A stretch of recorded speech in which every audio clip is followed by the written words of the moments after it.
Hi everyone. So expert answer series हामीले continue गर्दैछौँ र आजको लागि फेरि हामीसँग हुनुहुन्छ हाम्रो head of test preparation Samiksha Gurung ma'am.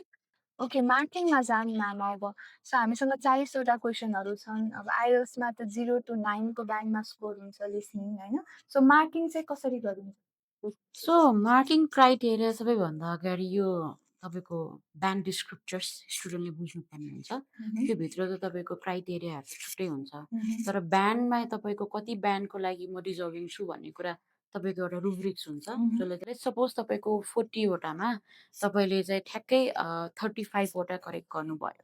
So every question worth 1 marks हो कि पहिला बुझ्नुपर्ने कुरा। So there is no any negative marking. So भनेपछि तपाईँले 30 ल्याउनु भयो भने त्यसको ठ्याक्क त्यहाँ हजुरको ब्यान्ड स्कोरमा तपाईँले यति पाउनुभयो भने लाइक लेट्स सपोज 6.5, 7, 8 त्यसरी चाहिँ डिभाइड गरेको हुन्छ। ओके, अनि अब यो चाहिँ हामीले कहाँ भेट्न सक्छौँ? त जस्तो मेरो 32 आयो, कति ब्यान्ड आयो भनेर मलाई हेर्नु पर्यो भने चाहिँ म कता जानु? अभियसली गुगल गर्न सक्नुहुन्छ नि त यस्तो कुराहरूको लागि। सो ब्यान्ड डिस्क्रिप्टर्स चाहिँ इम्पोर्टेन्ट छ।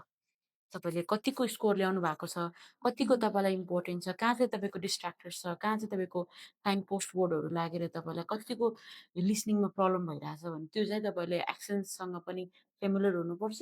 सो एउटै एक्सेन्समा चाहिँ आउँदैन लिसनिङमा।